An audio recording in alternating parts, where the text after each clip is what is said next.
1 Chronicles chapter 13. Kinuha ang box ng kasunduan sa Kiriath Jearim. Kinonsulta ni King David ang lahat ng commander na may hawak na 1,100 na sundalo. Tapos, sinabi niya sa buong bayan ng Israel, kung okay sa inyo at kung gusto ni Lord na ating Diyos, magpadala tayo ng mga messenger sa mga kababayan natin, sa mga priests at Levites na nasa kani-kanilang bayan para papuntahin natin sila dito. After nun, aalis kami at kukunin ang box ng kasunduan ng Diyos na napabayaan nung time ni Saul. Natuwa ang mga tao sa suggestion na yun at nag-agree sila. Napagsama-sama nga ni David ang lahat ng Israelites mula sa Shihor sa Egypt hanggang sa entrance ng Hamath para kunin ang box ng kasunduan sa Kiriath Jearim at dalhin yon sa Jerusalem.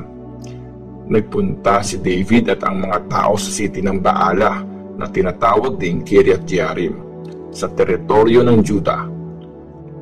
Kukunin nila doon ang box ng kasunduan ng Diyos na may pangalan ni Lord na nakaupo sa ibabaw ng mga kerubim.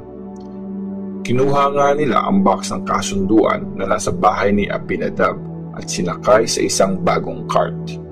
Ang mga anak ni Abinadab na sina Uza at Ahio ang nag-guide sa cart. Todo bigay na sumayaw sina David at ang buong Israel para i-honor ang Diyos. Kumakanta sila at tumutugtog ng mga harp, drums, cymbals at trumpet. Pero nung nasa Chidon na sila, doon sa lugar kung saan hinihiwalay yung grain sa trigo, natumba ang mga baka, kaya inalalayan ni Uza ang box ng kasunduan para hindi bumagsak. Sobrang nagalit noon si Lord kay Uza, kaya pinatay niya ito kasi hinawakan nito ang box. Namatay siya sa harapan ng Diyos. Mula noon, tinawag yung lugar na yon na Perez Uza. Naggalit si David kasi pinarusahan ni Lord si Uza. Pero natakot si David sa Diyos at sinabi niya, paano ko na ngayon iuuwi ang box ng kasunduan? So hindi yun nadalhin David sa Jerusalem. Iniwan niya yun sa bahay ni Obed-Edom na taga-Gath. 3 months yun nakatabi doon. Blines ni Lord ang pamilya ni Obed-Edom at lahat ng ari-arian niya. 2 Chronicles chapter 14. Mga ginawa ni David sa Jerusalem. Pinapunta ni King Hiram ng Tyre ang mga messenger niya kay David.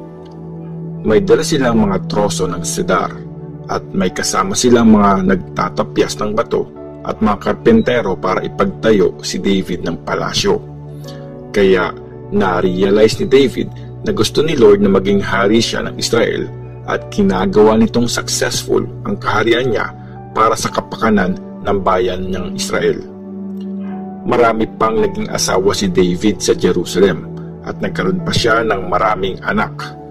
Ito ang mga anak niya na pinanganak sa Jerusalem.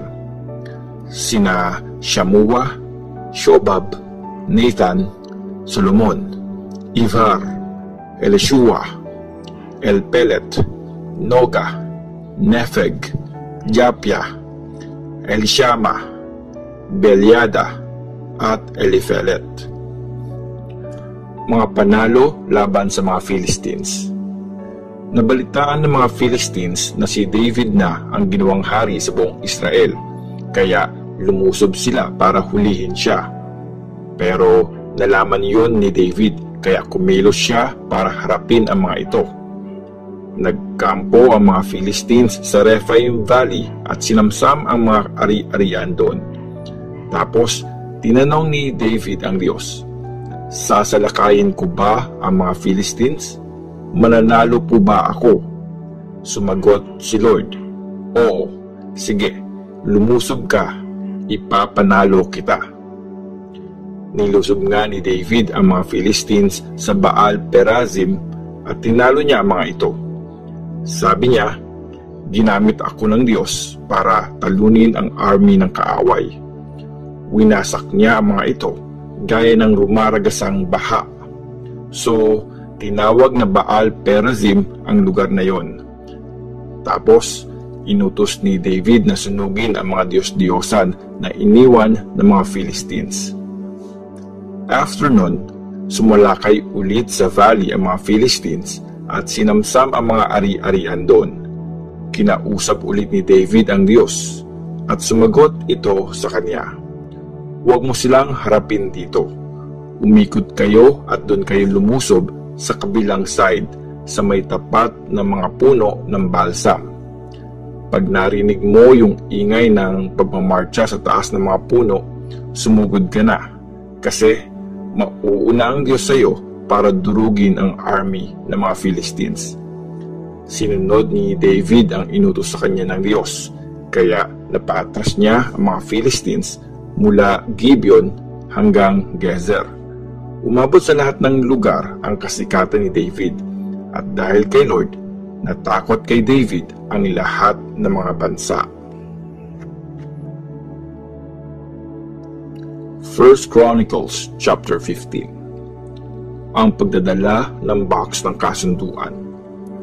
Nagpagawa si David ng sarili niyang mga bahay sa Jerusalem.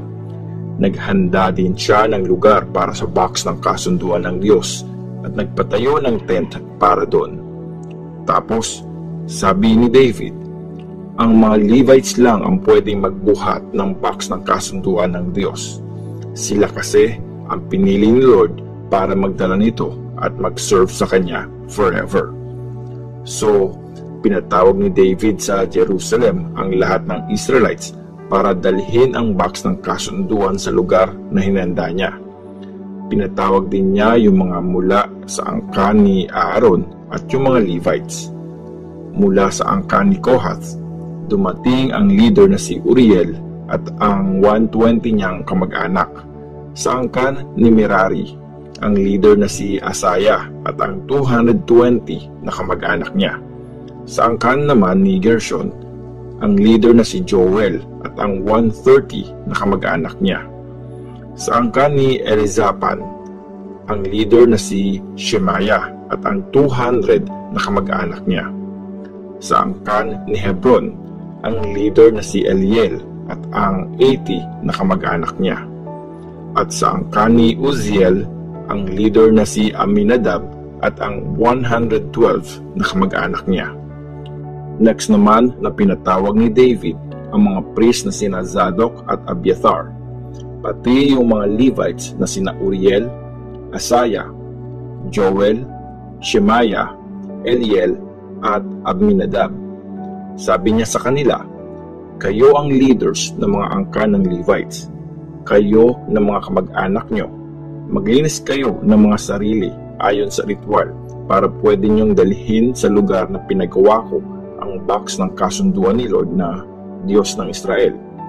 Hindi kasi kayo ang bumuhat nito dati, kaya pinarusahan tayo ni Lord na ating Diyos, at hindi rin natin tinanong ang Diyos kung paano yon bubuhatin." Naglinis nga ng sarili ang mga priests at Levites ayon sa ritual para madala nila yung box ng kasunduan ni Lord na Diyos ng Israel. Gamit ang mahahabang kahoy, pinasan ng mga Levites ang box ng kasunduan, gaya ng inutos ni Lord kay Moses. Inutusan ni David ang mga leader ng Levites na mag-assign ng mga kapwa nilang Levites na masayang kakanta at tutugtog ng mga harp at cymbals. Pinili nila si Heman na anak ni Joel, ang kamag-anak nitong si Asaph na anak ni Berekaya, at si Ethan na anak ni Kushaya, na galing sa angkan ni Merari. Ang pangalawang grupo naman na tutugtog ay ang mga kamag-anak nilang sina Zechariah, Jaaziel, Shemiramoth, Jehiel, Uni, Eliab, Benaya, Maaseya, Matataya, Elifelehu, at Mikneya. Kasama rin sina Obed-Edom at Jeiel na mga bantay sa gate.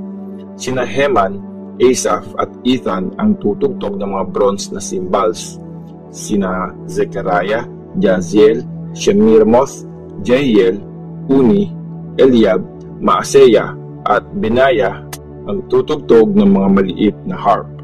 At sina Matataya, Elipelehu, Micnea, Obed-Edom, Jeiel at Azaziah naman ang tutugtog ng mga malaking harp. Si Chenaniah ang ginawang music director kasi magaling siyang musician. Sina Berekiah, Elkanah, Obed-Edom at Jehiah ang mga magbabantay sa box ng kasunduan.